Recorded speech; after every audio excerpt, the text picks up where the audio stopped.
This video is brought to you by me, your favorite small-time, fast-talking guy who overviews all random and specific areas of tech. If you like me, or even if you don't, feel free to shop my spread shop and sport the 86 brand of shirts, hoodies, socks, and so on. I'm in the business of helping solve the world problem of nakedness with those products so you can be aided in being less naked. You're welcome. Be sure and scroll down and check it out before you pop off.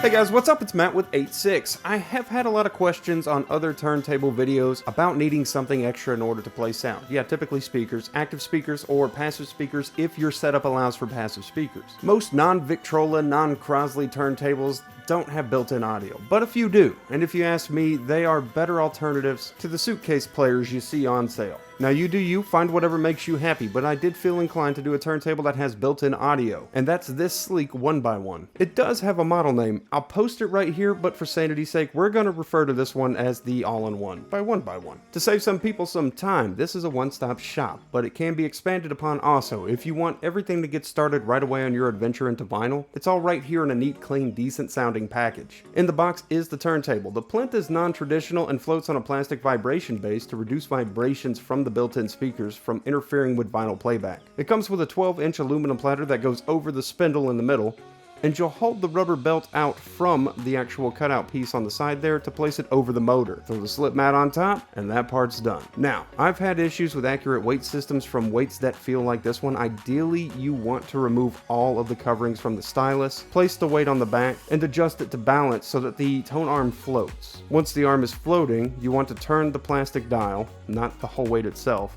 to 0. And for the stylus included, it's the AT3600L, which I would recommend somewhere between 2.25 or 2.5. It can go all the way up to 3.5 if you want a heavier grind on it. But 2.25 and 2.25 are the ideal kind of gram force range. But as I mentioned, sometimes these are a little off. These weights right here are pretty generic across the board. They all kind of feel the same. In this case, I get about 2.75 when I set it to 2.5 after I got the tone arm to balance. So I would recommend something like one of these gram scales if fine-tuning gram force is something that you're definitely hardcore about. Although stock, this one's pretty close at 2.75. The back of the table is pretty straightforward. You have a DC in, a toggle for line or phono if you're going to a phono kind of setup and bypassing the line level preamp that's already built into it. There's a 3.5mm aux jack and a red-white right-left RCA for external speaker hookup. While this table supports Bluetooth, unfortunately it's not capable of speaker pairing. What I mean by that is it can't pair out to other speakers, but you can connect to it and play music through it and its built-in soundbar. On the right side, we have a setting dial for 33, 45, or Bluetooth. Just below that is a volume knob, and a start-stop button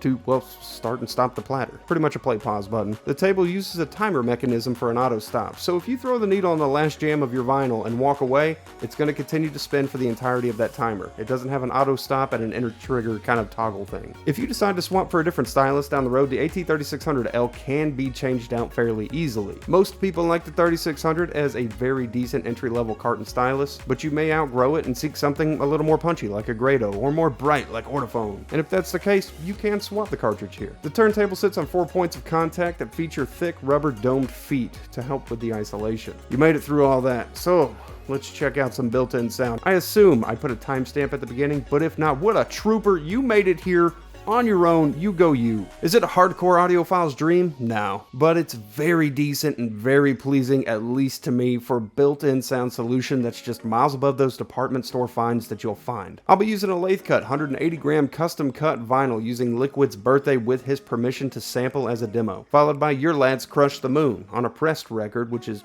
obviously different than a lathe cut record, with their permission. These are two that I typically bounce between a lot, to hopefully build in my mind at least a good catalog of what these things sound like. And to anybody that's wondering, I do have a 3600 that's just on standby for this because most needles need a good, 100 hours of break-in roughly. So in the event that I'm going with one of these, I usually just swap the cartridge out for one that's already been broken in. And also one last note, recording sound over a microphone to be played back over your own listening device won't give you a one-to-one in-person experience, but hopefully it helps to give you some kind of an idea.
Look, at the end of the day, I am an ease of use kind of guy, so it's a win for simplicity to me. What do you guys think of it? A nice all-in-one getting your feet wet turntable? Or would you take a different route altogether? Have a great day, night, whatever it is, and I'll see you guys in the next video that I do.